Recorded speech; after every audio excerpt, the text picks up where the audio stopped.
What if everything we know about human history is wrong? For generations, we've been told a story, a clean, linear progression of humanity. From primitive hunter-gatherers to city builders, from stone tools to smartphones.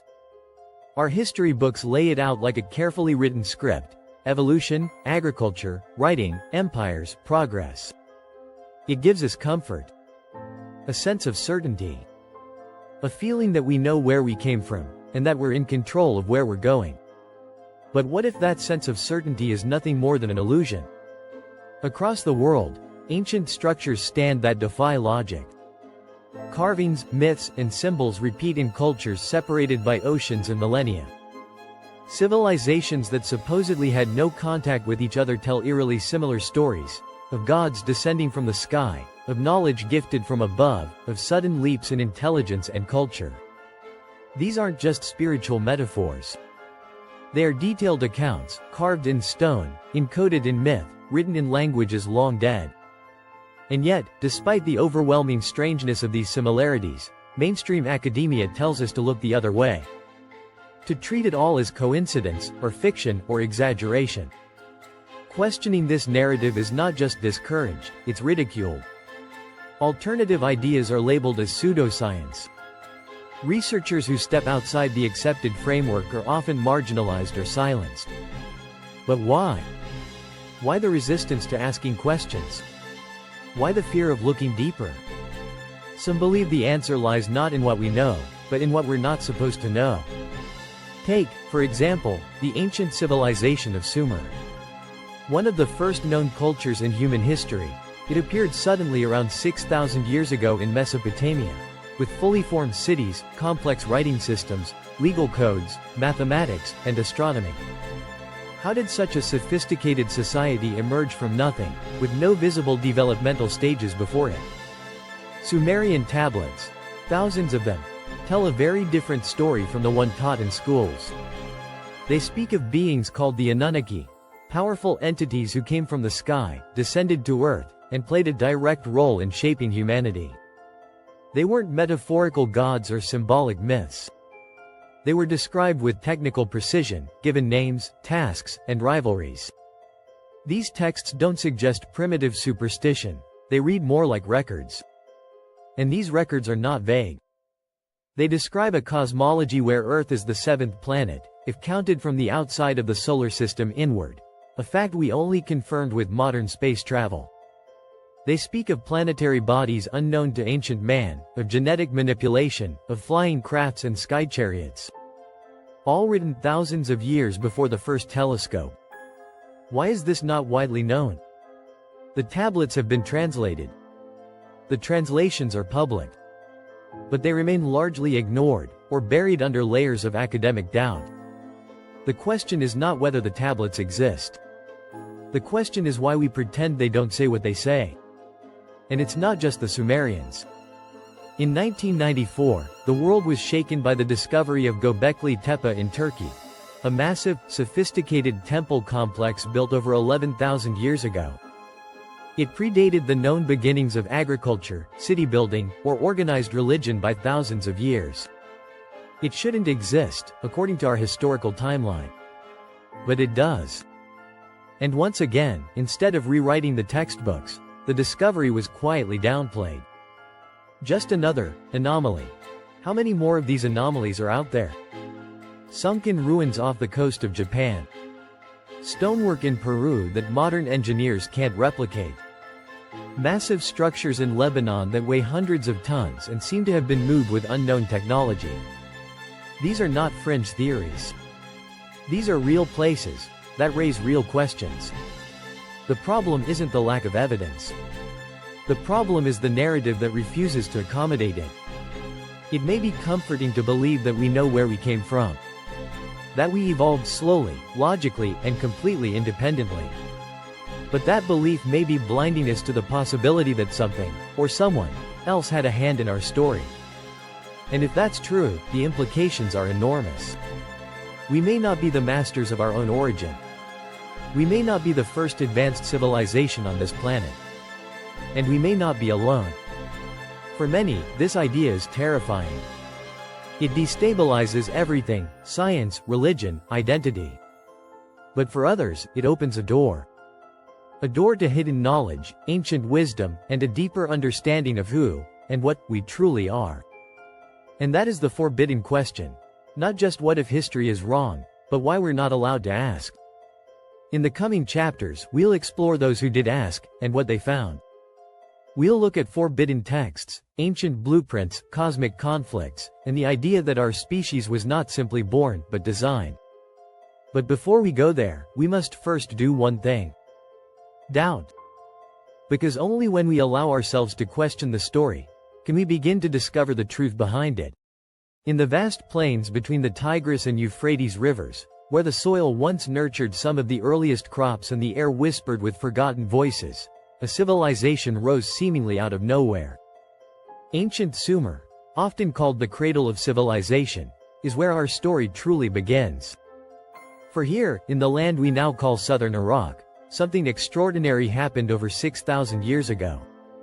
Unlike other regions where societies evolved gradually over centuries, the Sumerians emerged suddenly and fully formed. They built sprawling cities with organized governments, elaborate temples, complex irrigation systems, and, perhaps most intriguingly, one of the world's first written languages. But how did this leap happen? And why in this particular place and time? Archaeologists once believed that writing evolved slowly from counting and marking items for trade. But the Sumerians didn't just leave behind records of goods. They gave us entire mythologies, genealogies of kings stretching back thousands of years, astronomical data, mathematical formulas, medical texts, and legal codes. What kind of people begins their written history not with personal letters or simple accounts, but with the origins of gods and the structure of the universe? The medium they used was clay, and the tool was a stylus. What survived are hundreds of thousands of cuneiform tablets, many of which remain untranslated to this day. But among the ones that have been studied, a strange and recurring theme appears: the presence of powerful, godlike beings called the Anunnaki. According to the texts, the Anunnaki were not mythical spirits, but tangible beings who descended from the heavens. They were described as intelligent, hierarchical, and deeply involved in human affairs. The Sumerians didn't claim to invent agriculture or writing, they said it was taught to them. The gods gave them knowledge, assigned roles to humanity, and even governed cities directly. In the Sumerian king list, a tablet listing rulers and their reigns, some kings are said to have ruled for tens of thousands of years. This isn't poetic exaggeration. The list is structured and specific, giving names, dynasties, and time spans. Mainstream scholars dismiss these as legends. But the Sumerians themselves believed they were recording history. This brings us to a deeper mystery. The Sumerian cosmology, their understanding of the solar system, is shockingly advanced. In one tablet, they describe the planets in a specific order, even including celestial bodies not officially discovered until thousands of years later. They depict Uranus and Neptune, invisible to the naked eye, and even a mysterious additional planet, sometimes referred to as Nibiru, that follows a wide elliptical orbit. How could a Bronze Age people know such things? The answer, according to their own records, is simple: they were told. The Anunnaki, they say, came from this distant planet and shaped humanity for a purpose. Some tablets go further, suggesting that humans were genetically modified, created as a hybrid species to serve the gods in labor, worship, and administration. This claim echoes in many other cultures, from the Egyptian stories of gods breathing life into clay statues, to the biblical tale of Adam fashioned from the earth by a divine hand. But the Sumerians go further still. They give names to the gods, describe their personalities, their conflicts, their travels between earth and the heavens. Some stories bear eerie similarities to later myths, the flood narrative, for example, which predates the story of Noah by centuries. In the Sumerian version, a god warns a human of an impending cataclysm and instructs him to build a vessel. The names differ, but the structure is identical. Could it be that these are not multiple myths, but many echoes of one original event, passed down, reshaped, and absorbed into newer cultures? Despite this, Most schools and textbooks present Sumer as simply a milestone, the first farmers, the first scribes. The implications of their writings are rarely discussed. And yet, scholars who have translated these tablets, like Zacharias Sitchin and others, have been criticized, dismissed, or even attacked for daring to take the texts at face value. Of course, one must be cautious. Not every myth is fact, and not every interpretation is accurate. But when hundreds of tablets, from different time periods and cities, tell variations of the same story, it becomes harder to ignore. What if the Sumerians weren't imagining gods, but describing visitors? What if the myths of Enki, Enlil, and Anu were not fantasy, but memory? And what if the reason the story of Sumer has been minimized in modern education is because its full content is too disruptive? Buried beneath museums, universities, and private collections are tens of thousands of cuneiform tablets still waiting to be translated. Each one could contain a fragment of the real story of humanity, and perhaps, the evidence that we were never truly alone. In the silence of the clay, beneath layers of dust and disbelief, the first whispers of a forgotten truth remain. The Sumerians left us a message, not of superstition, but of origin. A message not to be worshipped but understood. And the deeper we look into their words, the more we begin to wonder, were they the first civilization? Or simply the first to record what others tried to forget? In the heart of ancient Sumerian writings, among the countless cuneiform tablets unearthed from buried temples and forgotten libraries, a name appears again and again: Anunnaki. They are called those who from heaven to earth came. But who were they really? To the Sumerians, they were gods, powerful, radiant beings who arrived from the sky, descended to the earth, and forever altered the fate of humanity. They are described not as abstract deities of wind or rain, but as individuals with names, personalities, rivalries, and tasks. They formed councils, ruled cities, gave laws, and even engaged in wars among themselves. These were not the imagined spirits of a primitive culture. They were rulers, architects, teachers, and something more. The tablets describe them arriving in ships from the sky, fiery chariots, or heavenly boats. They wore shining armor, and wielded devices that could destroy cities or heal the sick. One tale tells of an Anunnaki leader using a weapon of terror that left a region uninhabitable for generations. The level of detail is stunning. And yet, we are told to dismiss it all as mythology. But what if the Sumerians weren't imagining gods? What if they were describing extraterrestrial beings? Let's consider what the tablets actually say. According to their stories, the Anunnaki came from a planet beyond our own, a world called Nibiru. It was said to have a long, elliptical orbit that brought it close to Earth only once every several thousand years. The Anunnaki came to Earth in search of resources, particularly gold, which they needed for their atmosphere. This was not a vague, mystical concept. The tablets speak specifically of mining operations, labor disputes among the gods, and the eventual creation of a new being to carry out the work, the human. Yes, according to the Sumerians, we were made by the Anunnaki. The story goes that the Anunnaki, facing a rebellion from their own ranks due to the hardships of laboring on Earth, decided to create a helper, a worker species. But instead of starting from scratch, they took something that already existed, a primitive hominid. Through a process the texts describe as a mix of clay and essence, they engineered the first human. Some tablets even depict what could be interpreted as lab-like scenes. Containers, figures standing over reclining humans, tools in hand. The parallels to modern genetic science are difficult to ignore. The idea of combining raw biological material with foreign genetic input, it's something we're only now beginning to master. Yet this story was written down over 5,000 years ago. The leaders of the Anunnaki in these tales are Enki, the god of wisdom and creation, and Enlil, the god of command. They represent opposing forces, one sympathetic to humans, the other cold and authoritarian. Enki is often shown as the scientist behind humanity's creation, while Enlil sees the new beings as tools, disposable and dangerous. Their rivalry would shape the destiny of Earth and humankind, according to the tablets. This brings us to the flood. Long before the biblical tale of Noah, the Sumerians recorded a story of a great deluge. In their version, it is Enlil who decides that humanity must be wiped out. They had become too noisy, too numerous, too independent. Enki, however, warns a human, Ziusudra, and instructs him to build a great boat. The similarities are unmistakable. And yet, the Sumerian version is older by at least 1,000 years. If the Anunnaki were real, not gods, but advanced beings from another world, then the implications are staggering. It would mean that human history did not begin with slow evolution and isolated innovation, but with outside intervention. It would mean that our myths are not symbolic, but ancestral memory, distorted over time, but rooted in real events. Skeptics argue that such interpretations are nothing more than fantasy.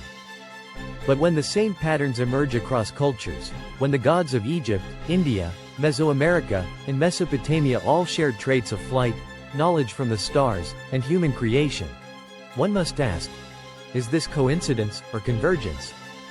Why do so many ancient cultures speak of beings who came from the sky? Why are their gods described with such technological language? And why do these stories remain so consistent, even across vast distances and centuries? One answer is that the Anunnaki are not unique to Sumer. Perhaps they were known by many names, in many lands. Perhaps they were the same beings, remembered differently. In Egypt, they may have been the Neteru. In India, the Devas and Asuras. In the Bible, perhaps even the Elohim. All described as powerful, sky-dwelling entities who shaped the fate of mankind. Of course, this challenges everything, our science, our religion, our identity. If we were created, not by chance or divine magic, but through deliberate intervention by advanced intelligences, then who are we, really? Servants? Experiments? Or heirs to a legacy we've forgotten? The idea is uncomfortable, but it is not new. In the modern age, thinkers and researchers, from Zachariah Sitchin to Eric von Daniken, have revived these ancient stories, suggesting that they may contain literal truths. They've been met with skepticism, ridicule, and fierce opposition from mainstream institutions. But one thing cannot be denied: the tablets exist. The stories are real. The question is whether we have the courage to read them, not as fiction, but as fragments of truth. Because maybe the Anunnaki were never gods in the way we think of gods. Maybe they were explorers, engineers, colonists, or something else entirely. Maybe they came not to rule us, but to create us. And maybe, just maybe, they never really left.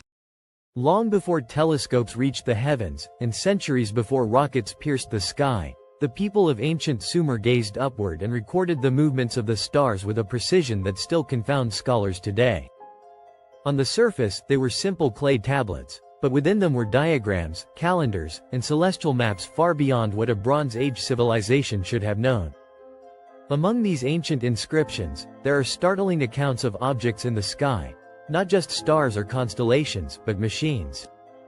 The Sumerians wrote of the sky chariots of the gods, glowing and thundering as they moved between heaven and earth.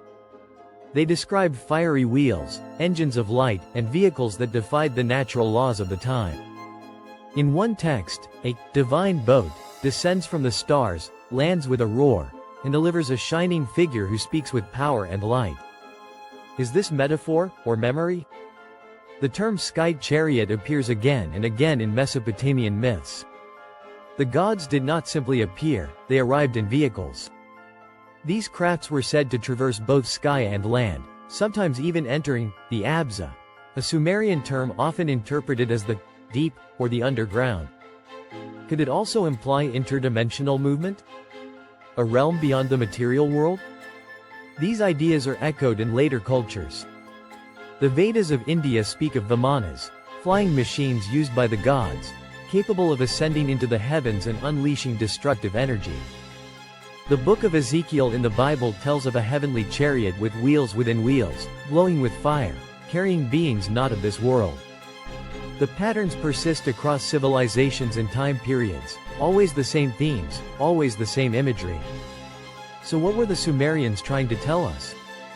One of the most baffling discoveries comes from a Sumerian star map known as the planisphere, discovered in the ruins of Nineveh and dated to around 3300 BCE. It shows an intricate map of the night sky, not just constellations visible to the naked eye, but what appear to be positions of planets in our solar system, including Uranus and Neptune, planets that modern science didn't discover until 1781 and 1846, respectively. How did they know? This isn't just a case of artistic license or guessing. The orbital paths and relative positions indicated on some tablets align surprisingly well with current astronomical data. In fact, some diagrams even depict the 12th celestial body, referred to as Nibiru, or the planet of the crossing.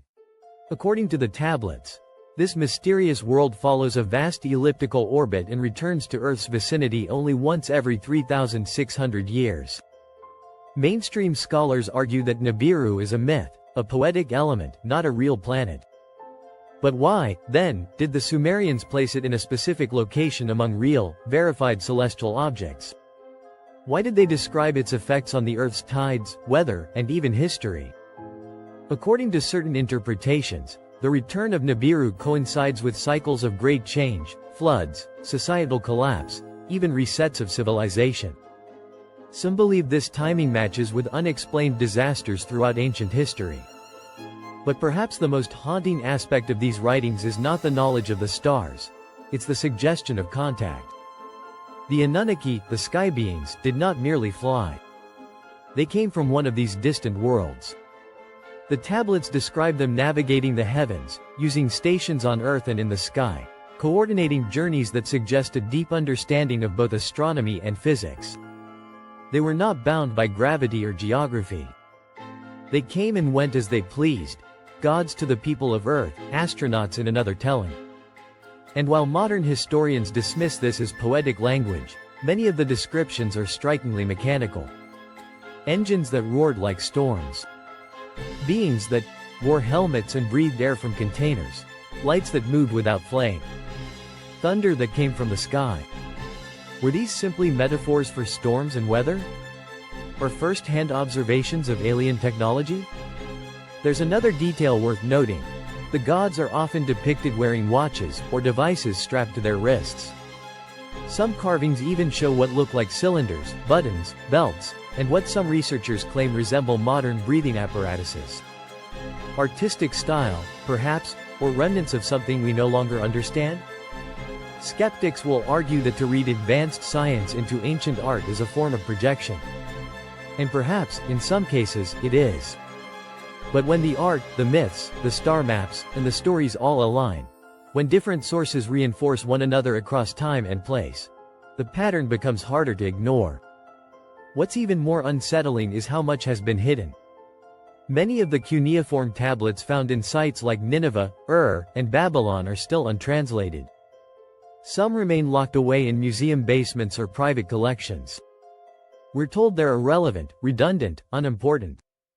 But what if the opposite is true? What if the answers to our origins, and our forgotten connections to the stars, are still buried beneath layers of indifference or intentional silence? The Sumerians were not writing fiction. They were recording. They believed they were preserving the truth for future generations. Their stories were not designed to entertain, they were meant to inform. To warn. To remember. And what they remembered was not of this earth. For centuries, humanity has looked up at the stars and wondered, are we alone? But perhaps the more important question is, were we ever truly alone to begin with? The ancient Sumerians did not wonder, they remembered. In their records, the Anunnaki came not in peace, nor in conquest, but with a purpose. They descended to Earth from the heavens on a mission. A mission that, according to their own inscriptions, had nothing to do with religion, domination, or philosophy. It was far more practical, they came for gold. At first glance, this may seem absurd. Why would a spacefaring race traverse the vast reaches of the galaxy for a metal we use to make jewelry? The answer lies not in its earthly value, but in its unique properties. Gold is an extraordinary element, highly conductive, resistant to corrosion, and capable of reflecting infrared radiation. In our own modern age, we use it in microchips, spacecraft, and satellites. Could it be that the Anunnaki had known this long before us? According to the ancient tablets, their planet, referred to as Nibiru, was in environmental crisis. Its atmosphere was failing, growing thinner, unstable. The Anunnaki needed a solution. And somehow, they discovered that microscopic particles of gold, suspended in their planet's atmosphere, could act as a shield, a reflective barrier to stabilize climate and preserve life. But there was a problem. Gold was rare on Nibiru. It had to be sourced elsewhere. So they searched the stars, and they found Earth. Our planet, rich in natural resources, abundant with gold in riverbeds and beneath mountains, became a target. Not for conquest, but for extraction. The Sumerian texts describe the Anunnaki establishing operations in Mesopotamia and Africa, creating vast mining networks. They arrived in waves, set up bases, the most prominent of which may have been Eridu, the home in the far away, said to be the very first city on Earth. They didn't come to make contact with humanity, they came before humanity existed. In fact, they brought with them advanced tools, flying craft, and machines capable of shifting earth and cutting stone. Legends tell of the Abza, the deep mines in the earth, where the Anunnaki toiled to extract gold from the planet's crust. The texts recount labor camps, long shifts, and rising tensions among the workers. Eventually, the Anunnaki rebelled against their own leadership. Too much toil, too much suffering, they declared. They were not willing to continue under such conditions. And so, the leaders of the Anunnaki faced a dilemma: abandon the mission, or create a solution. The decision would change the course of history. In what can only be described as an act of genetic engineering, the Anunnaki chose to create a new being, a laborer who could survive Earth's climate, follow orders, and relieve them of the burden of mining. This being was not built from nothing. The tablets describe it as a hybrid, crafted from the essence of the gods and the body of a creature of Earth. In other words, they took a primitive hominid, perhaps Homo erectus, and modified it, enhancing its intelligence, strength, and obedience. Thus, the first humans were born, not as children of nature, but as a designed species, molded for a purpose we were never meant to understand. This tale, recorded in stone thousands of years ago, may explain one of the most confounding mysteries in evolutionary science: the missing link. How did Homo sapiens suddenly appear with advanced brain capacity, speech, tool use, and complex culture? Evolution does not leap, and yet, in humanity's past, something did. If this ancient story holds any truth, then the answer is simple: we were created to work, to serve, to mine. The echoes of this possibility stretch across continents. In southern Africa, some of the world's oldest gold mines have been dated to over 100,000 years ago, long before the rise of known civilizations. In Sumer, Egypt, and South America, legends of sky gods, star visitors, and golden cities reappear with uncanny regularity. Even the Incas believed their gods came from the stars and demanded offerings of gold, not for wealth, but for worship. But if the Anunnaki were real, where did they go? Some researchers believe they completed their mission and left, their need for gold fulfilled. Others suggest they remained behind, influencing human development, ruling as kings, perhaps even integrating into early societies. A few believe they never left at all. There are stories, ancient and modern, of beings who appear suddenly, possessing knowledge far beyond their time. Prophets, inventors, guides, always speaking of the stars, always surrounded by mystery. Could they be remnants of the Anunnaki legacy? Could we, in some sense, be their descendants, or their unfinished project? One tablet ends with a haunting phrase: "Let them not know the truth of their birth. Were we made to forget?" The idea is unsettling, that humanity began not as a miracle of nature, but as a tool of necessity. That our creators came not to bless us but to use us. And yet, within that same story lies a seed of possibility. If we were engineered, perhaps we can rise beyond that original purpose. Perhaps we are more than the function we were designed for. Perhaps we are awakening. Stone remembers what man forgets. Long after parchment fades and empires crumble, it is stone that endures, towering, silent, and enigmatic. Across the world, ancient monuments stand in defiance of time, weather, and reason. They are more than ruins. They are messages, written not in words, but in weight and alignment, in geometry and impossibility. What secrets did the ancients carve into these stones? And who taught them how?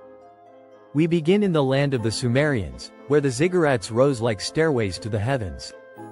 These step pyramids, precursors to later wonders, were not mere temples, they were observation towers, aligned with celestial bodies. Inscriptions suggest that their positioning mirrored star patterns, as if built to track visitors not from the earth, but from the sky. Thousands of kilometers away, the Great Pyramids of Giza align almost perfectly with the Orion Belt, a star formation that held sacred meaning in multiple civilizations. But what's most extraordinary is not just the alignment, it's the precision. The base of the Great Pyramid is level to within mere millimeters, and the orientation is nearly perfect to true north, something modern engineers would struggle to replicate without lasers or satellite guidance. How did a civilization over 4,000 years ago accomplish this? Even more puzzling are the megalithic stones of Baalbek, Lebanon, weighing over 800 tons each, and lifted into place with no known technology capable of such a feat, even today. Why build so massive? Why use stones of such impossible size? And more importantly, why are there no inscriptions, no tools, no explanations left behind? Unless they weren't left behind, but removed. In South America, we find Tiwanaku and Pumapunku, ancient cities at 12,000 feet above sea level, where stone blocks are cut with angles so precise, so mathematically clean, that they appear to be machined. Some of these stones contain drill holes, beveled edges, and interlocking joints, as if designed by an architect who understood not just geometry, but engineering on an industrial level. But these structures are thousands of years old. Who built them? The Inca themselves claimed they did not, they said the gods built them, long before their time. In Egypt, sacred temples were built with similar techniques. Stones so hard, diorite and granite, that even modern diamond-tipped tools would struggle to replicate the cuts. And yet here they are, smooth, symmetrical, machine-like, in temples allegedly built with copper chisels and manpower. Could the stone itself be the evidence? Mainstream archaeologists insist these feats were possible with primitive tools and generations of labor. But others ask a different question. What if the tools weren't primitive?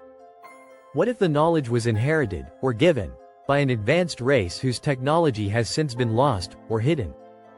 Among the strangest artifacts ever discovered is the Baghdad Battery, a clay jar, copper cylinder, and iron rod, dated to over 2,000 years ago. When filled with vinegar or citrus, it produces an electrical charge. Was it used for electroplating gold? Or something else entirely? If a simple battery could exist in ancient Mesopotamia, what else might have existed that didn't survive time, war, and fire? And then there are the maps. The Piri-Reis map, drawn in 1513 from older sources, shows Antarctica, without ice. Geological surveys have since confirmed that the continent's ice-free coastline matches that of over 6,000 years ago, a time when humans supposedly had no ships, no maps, and no knowledge of Antarctica's existence. So who made the original map? And how? If we follow the trail of impossible artifacts, if we read the stones instead of ignoring them, a different story begins to emerge. A story of a lost age, when knowledge moved with the stars, when humans either received help from beyond, or once had capabilities long since forgotten. Could these sites have been power centers? Navigation hubs? Ancient observatories meant not just to honor the heavens, but to connect with them? The idea that stone holds memory is not just poetic, it's mathematical. Crystalline structures can store and reflect energy. Quartz, used in ancient temples, is piezoelectric, capable of generating energy under pressure. Could ancient monuments have once resonated, transmitted, or received signals? The singing stones of some megalithic sites still emit strange frequencies. Their purpose remains unknown. But maybe it was never for us. Maybe it was for someone, or something, that left long ago. The more we look, the more we find, and the more obvious it becomes that something doesn't add up. The timelines. The technology. The silence. Why were so many of these structures deliberately buried? Why do ancient texts speak of floods and cataclysms that wiped out entire civilizations, not just by natural forces, but by design? Were these monuments sealed to preserve the knowledge, or to protect us from it? In one tablet from Nineveh, a warning is etched in cuneiform. The knowledge is not for man. Let it sleep beneath the stone, until the stars return. Is that metaphor? Or is it prophecy? Perhaps the most important question isn't who built these monuments, but why we've stopped asking. The Sumerians knew them as Anunnaki. The Book of Enoch calls them the Watchers, 200 celestial beings sent to earth to observe, but who broke their oath and changed the destiny of mankind forever. They descended, not as light or spirit, but in physical form, tangible, powerful, and strikingly human-like. According to the ancient texts, they took human women as wives, fathering children who were not like others. These offspring, the Nephilim, were giants, heroes, and tyrants. Beings of immense strength and intellect. They were revered and feared. But why would watchers, sent to observe, choose to intervene? The Book of Enoch suggests they did more than create hybrids, they taught forbidden knowledge. Secrets of heaven. Astronomy. Weaponry. Metallurgy. Alchemy. Sorcery. They gave mankind gifts that were not yet meant to be given. Some saw it as a blessing. Others called it corruption. It is said that the Nephilim grew too powerful, too unruly. They devoured the earth's resources, brought war and chaos. In response, a great flood was sent to cleanse the world, not only of man's sins, but of the unnatural bloodlines that had taken root. This flood myth is echoed in nearly every ancient culture: Mesopotamian, Hebrew, Hindu, Mayan. Always the same story: divine beings, hybrid children, and a watery judgment. But did the bloodline truly vanish? Some believe that not all the Watchers perished. Nor did all their descendants. According to apocryphal accounts, a few survived, hidden, scattered, protected. These bloodlines, passed down in secret, carried the essence of the ancient ones. They were said to possess unusual abilities, heightened awareness, insight, even genetic memory. Could this explain the sudden emergence of dynasties, kings, and priestly castes who ruled not by force, but by divine right? In Sumer, the kings listed in the king list are said to have ruled for thousands of years, lifespans so long they defy biology. After the flood, reigns become shorter, more human. As if the divine blood was diluting.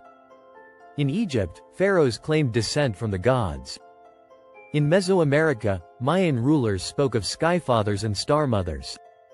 In India, the Mahabharata tells of divine hybrids born of gods and mortals, destined to fight in epic wars. Even in Europe, tales of dragon bloodlines, shining ones, and holy grails persist. The Merovingian kings of France, some claim, were guardians of a sacred bloodline. The Templars, the Vatican, and secret societies have all been linked, rightly or wrongly, to the protection or manipulation of this ancient heritage. But if such bloodlines exist, where are they now? Some researchers believe they still walk among us, not as kings, but as elites. Hidden in plain sight. Perhaps they don't know what they carry in their DNA. Or perhaps they do. There are families with mysterious origins, symbols of serpents and stars in their crests, whispers of unusual intellect, resilience, or intuition passed from generation to generation. Modern geneticists have discovered fragments of DNA in humans that don't match any known ancestors. Could this be a remnant? An echo of an ancient, now extinct lineage? Or was it never extinct at all? The idea is not new. Plato spoke of an ancient race called the Atlanteans, powerful and semi-divine, destroyed by cataclysm. The Bible warns of giants and their return. Indigenous shamans speak of star ancestors, and the day when the sky people return to reclaim what is theirs. What if humanity is not one people, but two lineages, tangled together, one born of earth, the other born of stars? The Watchers were punished, yes, but what if they never left? What if their influence never faded, but merely changed form? From kings to priests. From priests to bankers. From temples to corporations. Invisible hands shaping the world from behind the veil. Even now, rumors persist of ancient bloodlines manipulating global events. Of powerful families guarding forbidden knowledge. Of ancient texts, hidden vaults, and secret rituals preserved through millennia. Is it fantasy? Conspiracy? Or are we simply seeing the echoes of a truth too old to believe? One thing is certain. Across every age, the symbols return: serpents, stars, wings, eyes, spirals. Always watching. Always guiding. Or perhaps, always controlling. And if they are still here, what do they want?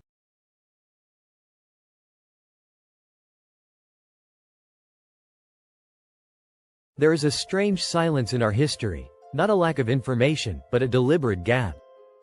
A pause in the record where questions should lie. We are told that ancient people were primitive, that their lives were simple, their tools basic, their beliefs naive. But scattered across the ruins of the ancient world are signs of something else. A lost science, a hidden technology, and a knowledge so advanced that even today, we can't explain how it existed. Let's begin with what we've been allowed to know. The Sumerians, the so-called first civilization, emerged suddenly, fully literate, with an advanced system of astronomy, agriculture, mathematics, and even legal codes. But where did they acquire this knowledge? They claimed it was taught to them by the gods, the Anunnaki. These gods didn't merely rule, they instructed. According to cuneiform tablets, they gave humans knowledge of the heavens, the earth, metallurgy, architecture, and timekeeping. The very word calendar originates from ancient systems that track not only the sun and moon but planetary alignments known only through advanced observation. But how? The Antikythera mechanism, discovered in the Mediterranean seabed, dates back over 2,000 years. It is a mechanical computer, capable of tracking eclipses, lunar phases, and even Olympic Games. Built with gears and precision engineering, it rivals 18th century clockwork, yet predates it by millennia. No other artifact from that era compares. Who built it? And why is it the only one of its kind? Unless there were others, and they were hidden. Let's go further back. In India, the Vedas describe flying machines called vimanas, powered by mysterious, mercury engines, emitting fire and noise.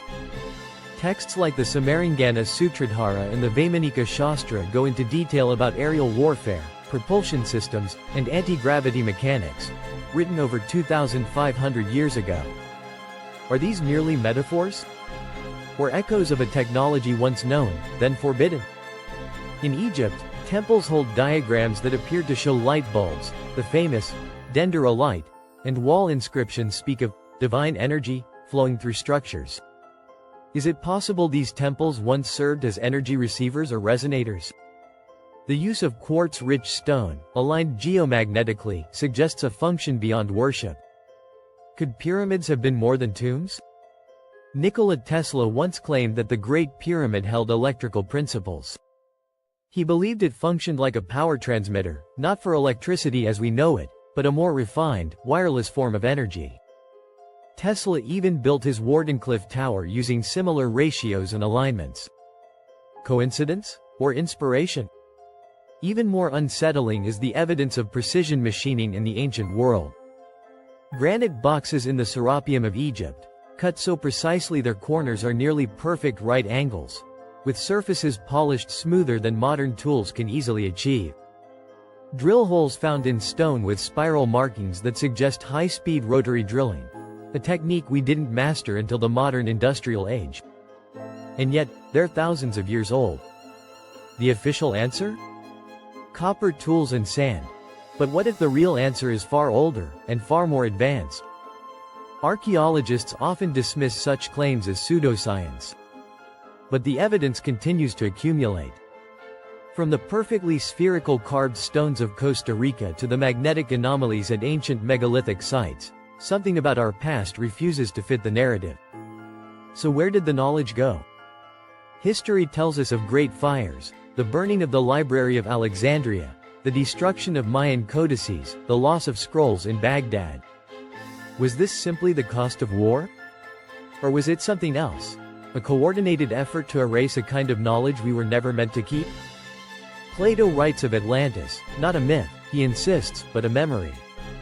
A civilization that once thrived on technology, but fell when power overcame wisdom.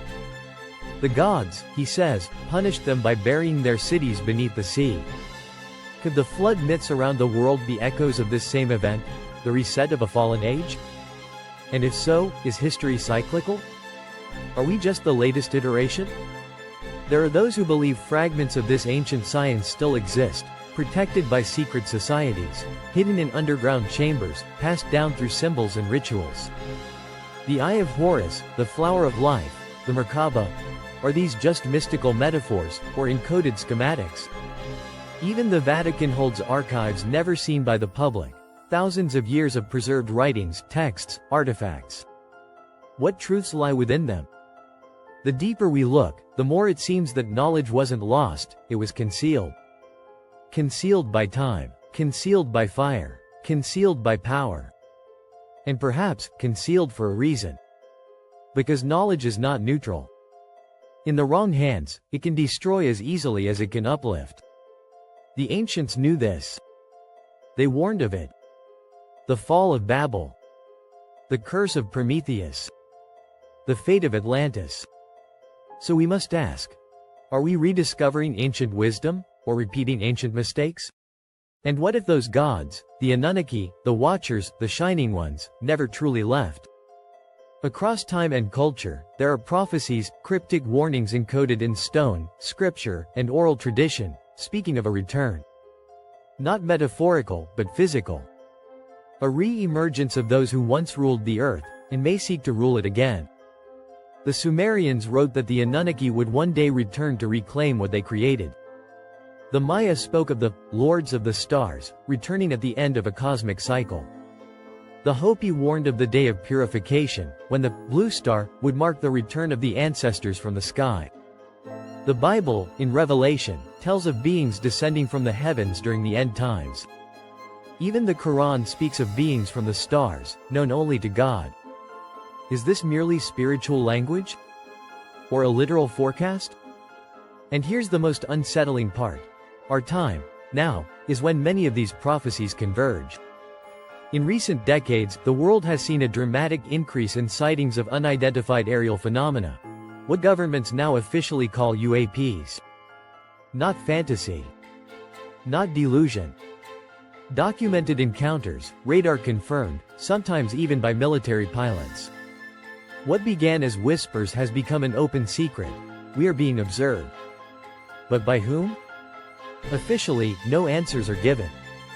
Unofficially, insiders speak of non-human intelligences, of recovered craft, of biological entities not of this earth.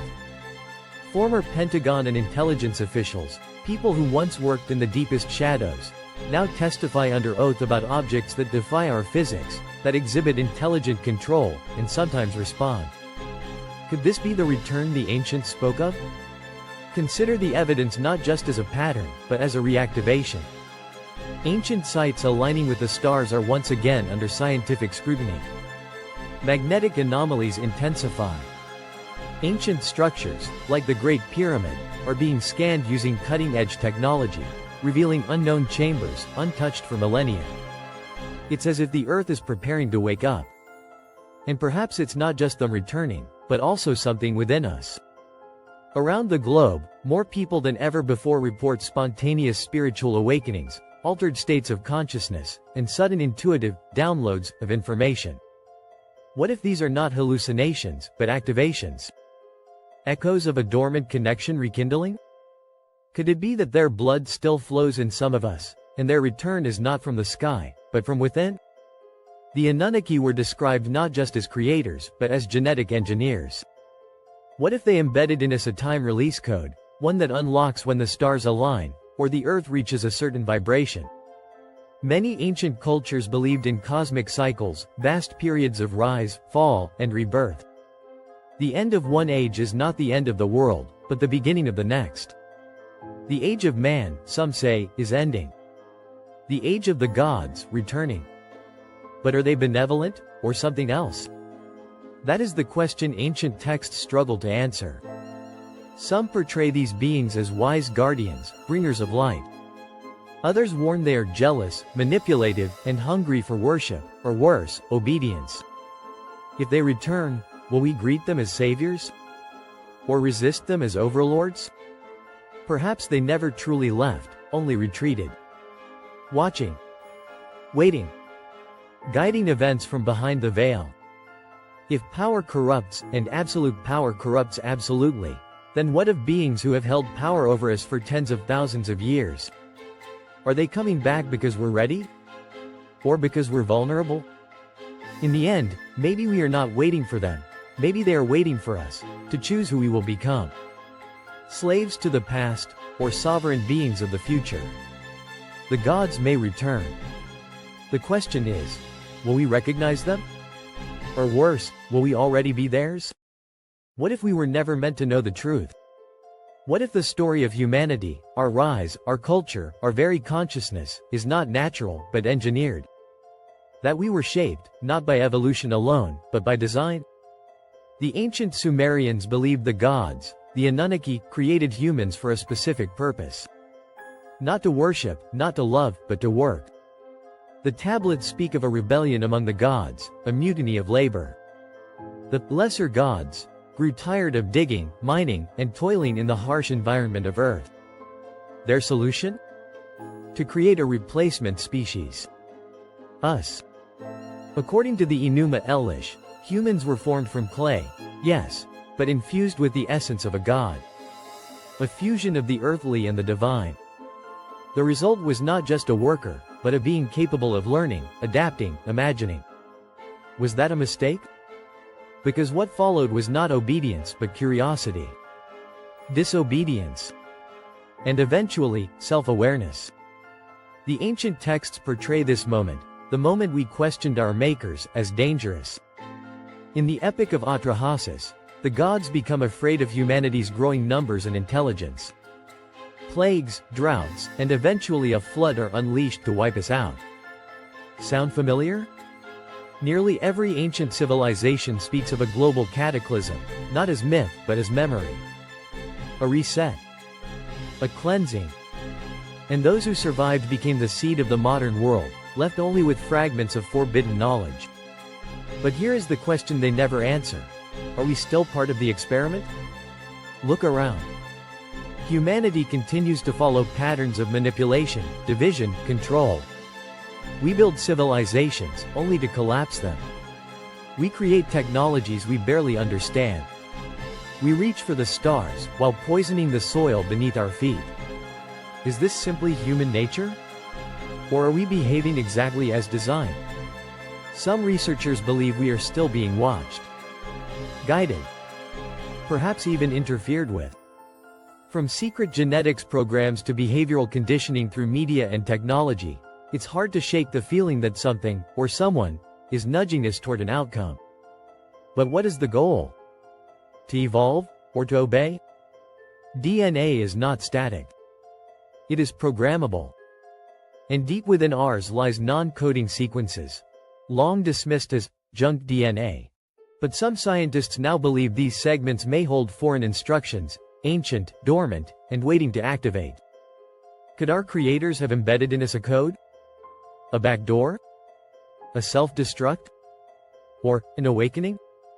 Modern AI researchers often speak of training models, feeding them data, watching them evolve, correcting them when they go off track. Now imagine, to the Anunnaki or whatever force created us, we are the AI. The test. The prototype. The simulation. And like any experiment, we're being observed, not out of affection, but analysis. What happens when the subject becomes aware of the experiment? Does it end? Or escalate? The Book of Enoch speaks of watchers who defied the divine order and gave humans forbidden knowledge, metallurgy, sorcery, writing. For this, they were punished. But the knowledge remained. Passed down, hidden, protected. Even today, elite families, secret societies, and powerful institutions seem to operate as if they know something the rest of us do not. As if they are preserving the flame of some ancient truth, A truth about who we are, and who made us. And maybe, why we were made to forget. Because to truly awaken is to risk the collapse of everything: religion, government, control. If we are not the children of God, but the property of gods, what does that mean for free will? Or maybe, just maybe, we were always meant to rise. Perhaps the Anunnaki feared this. That one day, their creation would exceed its creators. That humans would move beyond servitude, into sovereignty. And that is what we are on the edge of now. The experiment is no longer hidden. The subjects are waking up. The questions are being asked. And the old answers no longer satisfy. We stand at the threshold of something enormous. A confrontation with our true origin. A reckoning with our potential. And a decision. To continue as programmed, or to rewrite the code. The final phase of the human experiment is happening now. And the outcome is still unwritten.